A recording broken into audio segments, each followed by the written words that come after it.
Bienvenidos, me llamo Renata Mello y lo que voy a compartir ahora es algo que raramente no lo hago porque es prácticamente imposible pensar en eso sin llorar.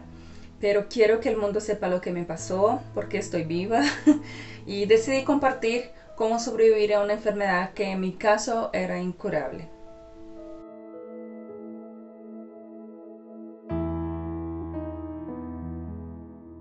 Yo tenía 7 años, tomé prestado un CD de Chiquititas, quería mostrarle a mi papá que sabía bailar todas las canciones. Fui al patio, mis papás ya estaban allí con 3 o 4 amigos para ver mi presentación, entonces empecé a bailar. En un momento empecé a sentirme incómoda dentro de mi propio cuerpo. Mi ropa empezó a apretarse y ya no podía moverme bien. Miré el movimiento que hacían mis manos y me di cuenta de que no eran mis manos. Me detuve, me miré, seguí mis ojos hacia el brazo, hacia el cuerpo y pues yo grité a mi papá, qué gorda estoy papá. Mi papá me miró y se desmayó. Al día siguiente mis papás me llevaron al hospital y comenzaron los exámenes. Fue internada de una. Pasaron 2 semanas para que las dos pediatras que acompañaban mi caso descubriesen lo que tenía yo. Al final de estas 2 semanas, una de las pediatras llamó a mis papás para una conversación en una habitación en un área restringida del hospital. Mi diagnóstico era síndrome nefrótico. Bueno, intentaré explicarlo de una manera simple porque no soy doctora y no tengo toda la información clínica sobre eso, ¿ok? Pero hablaré de lo que sé, de lo que viví. El síndrome nefrótico es un conjunto de síntomas que caracterizan una enfermedad en uno o los dos riñones de evolución crónica. Los riñones no pueden retener proteínas, lo que conduce a la acumulación de líquido en el cuerpo. Yo estaba hinchada y cuando hablo hinchada es hinchada. Imagínate una niña de menos de 1 metro de altura, tan hinchada que no puede abrir los ojos ni unir los dedos. Y más, mis riñones dejaban de funcionar, dado que una de las causas más comunes de insuficiencia renal es el síndrome nefrótico. Pero, ¿y cómo se sana eso? Bueno, se sana si es causado por problemas que pueden ser tratados. Tratas el problema y el síndrome desaparece. En mi caso lo que todos los médicos dijeron era que no había cómo sanarme, porque en mi historial médico no había nada que pudiera haber causado esa enfermedad. No había sanidad, pero los síntomas se podían controlar con medicinas, corticoides y una dieta estricta. Um, la buena noticia era que cuando estuviera con 21 años mis riñones serían más fuertes y quizás yo podría volver a tener una vida normal, pero siempre con el seguimiento de un nefrólogo. Pero las oportunidades de vivir hasta los 21 años no eran animadoras. Además me hicieron una alerta de que yo no podría tener hijos. No es que no tuviera la capacidad hormonal de embarazar, sino que si mis riñones no funcionaban bien para una persona, imagínate para dos. Luego, yo estaba prohibida de quedar embarazada por el resto de mi vida. Ok, hubo un cambio en mi vida, un gran cambio en la vida de toda mi familia. Y hoy es chistoso cuando alguien me pregunta, oye, ¿nunca tuviste niñez? Para mí esa pregunta no es retórica. Ok, mi comida no podía contener ningún tipo de condimento, no podía contener nada de sal, nada grasiento, frito, enlatado, envasado industrialmente, carne roja, tampoco azúcar o tortas, dulces, galletas rellenas, bombones, chocolate, queso, café, gaseosas. ¿Y qué comía? Pues del pollo a la pechuga a la parrilla sin sal y solo un tipo de pescado, sin sal también, obvio. Frutas, vegetales, liberado. Créame, vivir de frutas y verduras de mi pueblo era muy caro. Mis medicinas eran caras.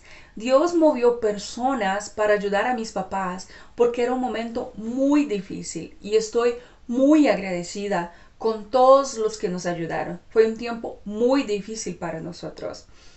Además de la dieta estricta, tenía limitaciones físicas. No podía correr, saltar, bailar, jugar con los niños del vecindario. Me prohibieron aprender a silbar y manejar ciclas también. Me convertí en huésped del hospital, no era más una paciente eventual. Lo otro es que el síndrome nefrótico puede desarrollarse a cualquier edad, pero en niños es más frecuente entre 1 año y medio, 4 años, y los niños son más afectados que las niñas. Para darte una idea, cada 100.000 personas de 2 a 7 niños tienen síndrome nefrótico. Y la prevalencia hasta la última vez que lo vi era que de 16 casos por cada 100.000 personas. Siempre me pregunté por qué entre tanta gente en el mundo justo a mí me pasó eso, pero la verdad es que podría haber pasado con cualquiera. Recuerdo que tenía un libro de La Bella y la Bestia. En la portada del libro había un monstruo al lado de una niña sentada en un columpio. Él era horrible y ella era muy bonita. Recuerdo ver la portada de ese libro y me imaginar siendo un monstruo que después de 6 meses vuelve a ser la niña bonita y después de otro mes vuelve a ser el monstruo. Y así pasaba. En menos de 15 minutos quedaba completamente transformada y me tomaba al menos como 6 meses para volver a mi cuerpo normal. Me vi como la bestia de ese libro y tal vez algunas personas también me vieran así, porque las pocas veces que estuve en la escuela durante ese periodo fui blanco de juegos y apodos crueles, y a veces me ponía tan nerviosa que mi corazón se aceleraba pidiendo a mis riñones que trabajaran, pero ellos fallaban y me transformaba delante de todos. Aprendí de manera difícil que los niños pueden ser crueles. Y lo peor de todo es que yo tenía envidia de ellos porque tenían una vida normal, tenían cumpleaños normales. No que no me gustaba celebrar cumpleaños, pero quería poder dar a las celebraciones un significado similar al de los otros niños. Además de no poder comer mi propio pastel de cumpleaños, siempre tuve la sensación de que siempre podría ser la última fiesta de cumpleaños de mi vida. Y eso no es drama. Los riñones tienen una conexión total con el corazón. La sangre bombeada por el corazón debe ser filtrada en los riñones. Y para el funcionamiento adecuado de los riñones, la circulación sanguínea correcta es necesaria. Cuando los riñones fallan, la presión arterial aumenta y el corazón sufre, se queda sobrecargado, y esto puede sí conducir a un paro cardíaco. Había la posibilidad de una hora a la otra que mis riñones no reaccionasen más, ni siquiera con todo ese tratamiento intensivo. Y el corazón no aguantaría. Veía a mis padres organizando una fiesta de cumpleaños como una fiesta de victoria, alivio, porque yo estaba viva, no estaba muerta. Había pasado un cumpleaños más, y eso me hace pensar en cómo los humanos raramente pensamos, reflexionamos en eso. Siempre estamos ocupados en acumular cosas, en tener un mejor empleo, tener plata, pero al final ni siquiera sabemos si estaremos vivos para disfrutar de todo eso. No está mal soñar, querer crecer, pero es una tontería puestar todas las fichas en la posibilidad de un mañana que no está en nuestras manos. Ni siquiera el hoy está en nuestras manos. Bueno, el tiempo pasó lento y flojo. Tuve muchas crisis, una peor que otra, y mis papás me mandaron a hacer vestidos hechos con unos cinturones que se ajustaban a la cintura para que siempre pudiera tener ropa que me quedara. Era una manera práctica de no cambiar de ropa en medio de una transformación, así que olvidé lo que era ser una persona normal, porque la enfermedad ya había permeado no solo mi cuerpo, sino también mi mente. Y me mantuve alejada de las personas que trataban ser Trataban de ser sociables conmigo porque la verdad es que ya no esperaba la amabilidad de nadie de mi edad, ni soportaba la lástima de los adultos. Unos años más tarde, mis padres y mi hermano comenzaron a congregarse en una iglesia y fui con ellos. Y necesito confesar que por mucho que estaba interesada en aprender sobre Dios, la razón por la que esto sucedió no fue noble. Yo creía de verdad que Dios me miraría por mi participación en la iglesia. Creía que Dios me ayudaría cuando se diera cuenta de que yo era una buena religiosa. Pensé que porque iba a la iglesia, me involucraba en el grupo de adolescentes, no faltaba ningún servicio, las cosas iban a mejorar. Voy a la iglesia todos los días y Dios me va a recompensar. Triste, infantil, lamentable, pero eso fue todo. No entendía que Dios estaba interesado en tener una relación conmigo. Cuando escuchaba la frase conocer a Dios, la comprendía como aprender acerca de Dios en forma teórica y no conocer el carácter de Dios personalmente en la práctica. Había aprendido que Jesús es el Señor, pero nunca pensé que también fuera amigo, novio, y yo, una buena religiosa, pensé que prometiendo hacer algunas cosas podría conseguir otras. Usé la religión como máscara y mi dedicación como una moneda de cambio. Y por supuesto, no funcionó. Con el tiempo me di cuenta de que todo lo que hice para ser sanada fue en vano. Mis extensas promesas fueron inútiles y todavía seguía con esa maldita enfermedad. Era inútil ser religiosa. ¿Y sabes qué pasó? Me cansé. Ya no pedía nada a Dios. No recuerdo cuándo cambié mi postura en la historia. Solo recuerdo que dejé de pensar en mí y empecé a pensar en Dios. Mi esfuerzo no estaba funcionando, así que algo estaba mal. Tomé mi Biblia, empecé a buscar y llegué al Evangelio de Juan. Lo leí hasta el final. Ni siquiera puedo explicar lo difícil que fue para mí cuando me di cuenta de que Dios no está interesado en mis rituales. Ir a la iglesia por costumbre para ganar puntos con Dios. ¡Qué tonta fui! En ese momento todavía no entendía lo que realmente era conocer a Dios, tener una relación personal con Dios, pero al menos había entendido que obras no son monedas y Dios no es religión, y esa era la verdad. Había tratado a Dios como alguien que podía darme cosas y que me daría si fuera una buena religiosa, y no funcionó. De todos modos, cuando entendí que mis prácticas religiosas no iban a doblar la mano de Dios, dejé de pedir por sanidad, y la verdad es que ya ni siquiera me importaba estar enferma. Empecé a dedicar mi tiempo en intentar ver las cosas, la vida, de manera diferente y ser agradecida por lo que tenía.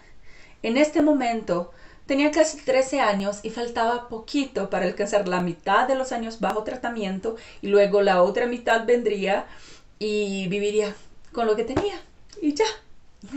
Y luego sucedió algo increíble. Nuestro vecino tenía un amigo, Gilson, que era de una iglesia en Manaus, y esa iglesia tenía un hermoso proyecto de evangelismo.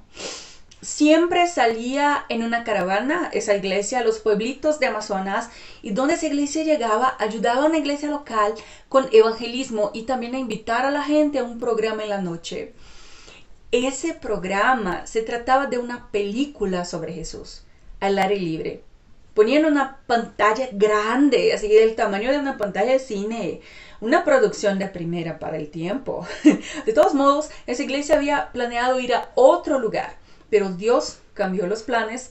El hermano Gilson conoció a mi papá, que era el líder de los jóvenes de nuestra iglesia. Hablaron con los pastores, arreglaron todos los detalles del intercambio, y la iglesia en Manaus fue a Presidente Figueiredo y los hermanos se quedaron hospedados en nuestra iglesia. Si llegaste hasta aquí conmigo en la historia, es porque estás interesado en conocer el final, ¿verdad? Y si ya conoces el final y todavía estás aquí, es porque quieres emocionarte conmigo otra vez. De acuerdo. Lo que voy a decir ahora es la verdad más pura. Y si tú que me estás asistiendo no me crees, no cambia el hecho de que sucedió. Porque sé que sucedió, mi familia sabe que sucedió. Mucha gente en Presidente Figueredo acompañó mi historia y sabe que es verdad. Y mi historial médico pues también puede probar. El 3 de mayo de 2003, justo antes de la proyección de la película de Jesús, mi familia y yo llegamos temprano a la iglesia. No había nadie al frente, así que entramos por la puerta del lado hacia un campo, una cancha y algunas salones de escuela dominical. Había un grupo de personas orando ahí y nos unimos a ellas para orar. En un momento, en el medio de la oración, una joven señora, la hermana Regina de la iglesia Manaos, se acercó a mí y puso sus manos en mi espalda, exactamente en la parte donde están los riñones, y sentí fue algo muy caliente que atravesó mi piel de adentro hacia afuera de mi espalda, caliente como un fuego, pero sin quemar. Recuerdo que fue una muy buena sensación y con los ojos cerrados sonreí. Dije bajito, Dios mío, ¿qué es eso? Bueno, la oración se acabó. Todos fuimos al frente de la iglesia. Se presentó la peli. Muchas personas se entregaron a Cristo esa noche y luego nos fuimos a la casa. A la mañana siguiente, cuando fuimos a la iglesia para la escuela dominical, la hermana Regina, que había orado por mí, pidió la oportunidad de hablar por micrófono. Ella dijo así: anoche, antes de que empezáramos con la película, mientras estábamos orando, Dios me guió a orar por Renata. Me acerqué, puse mis manos sobre su espalda y sucedió algo increíble. Sentí que algo muy caliente salía de su espalda. Era como un fuego que no quemaba. En ese momento, mis padres comenzaron a llorar. Y yo solo podía sonreír, claro. 2 días después, estuve con mi mamá en Manaos, en un anexo del hospital universitario, en el que había sido acompañada durante tantos años frente a la oficina de uno de los mejores nefrólogos de la región norte de Brasil, esperando mi turno para entrar ahí. Mi mamá no dio detalles, solo le pidió que hiciera una solicitud de exámenes. Todos los exámenes que pudiera ordenar. Él hizo lo que ella le pidió. Siempre supe que Dios tenía la capacidad de sanarme si quisiera, pero no me imaginé que realmente pasaría eso. Así que no sabía qué pensar a la medida que pasaron los días y esperábamos los resultados de esos exámenes. ¡Wow! Y les confieso que sí tuve inquietudes profundas sobre lo que había sucedido durante la oración esa, cuando sentí ese fuego que no quemaba. El 8 de mayo llegaron los resultados. Mi mamá y yo estábamos aprensivas y cuando mi nefrólogo abrió los sobres y verificó los resultados, su frente se arrugó mucho y yo estaba tan nerviosa. No quería decir nada, pero sí, lo único que quería era escuchar, saber qué había pasado. El doctor dijo: algo está mal, no entiendo, es como si ella no tuviera nada. Mi mamá le preguntó: ¿qué quiere decir, doctor? Y dijo de nuevo: nada, Renatita no tiene nada. Mi mamá dijo: fue Dios. El médico me miró y dijo: es la única respuesta. Si alguien me dijera eso, no lo creería. Estas pruebas no parecen ser de la misma persona que he acompañado durante años. Se volvió hacia mi mamá y dijo: reduzcamos la dosis del corticoides poco a poco, mantenga aspectos generales de la dieta, frutas, vegetales, administre una dieta normal, pero sin exagerar la sal, el azúcar, la grasa y los conservantes. Gradualmente deje que su hija tenga una vida normal y haga cualquier actividad física. Salte, baile, corra. Si ella entra en crisis, no necesita marcar cita. Regrese aquí inmediatamente. Si no pasa nada, realice los exámenes de chequeo en Presidente Figueredo 6 meses a partir de ahora. Y si todo es normal en los exámenes de chequeo, no tiene que volver aquí. Abracé a mi médico, me despedí. Mi mamá y yo nos fuimos tan felices de allí. Recuerdo correr por los 2 lances de escaleras. Mi mamá todavía estaba preocupada por mi esfuerzo físico, pero yo me reía por los pasillos. Salimos del hospital, cruzamos la calle y le pedí a mi mamá que me comprara un pan de yuca. Eso fue uno de los mejores días de mi vida. Esa misma semana comí chocolate, tomé gaseosas, mi papá me dio dulces y me bañé en la lluvia. Después de 6 meses hice exámenes de chequeo en Presidente Figueredo y no hubo nada en los exámenes. Nunca volví a la oficina de mi nefrólogo. Dios me sanó del síndrome nefrótico el 3 de mayo de 2003 a las 7:15 de la noche. Anualmente celebro 2 cumpleaños, 17 de mayo el día que nací y 3 de mayo el día que Jesús me sanó. El último 3 de mayo celebré 17 años de milagro con un tiempo de adoración a Dios junto a mi esposo y un pastel preparado por mí. Siempre celebro ese día, es un día para agradecer a Dios.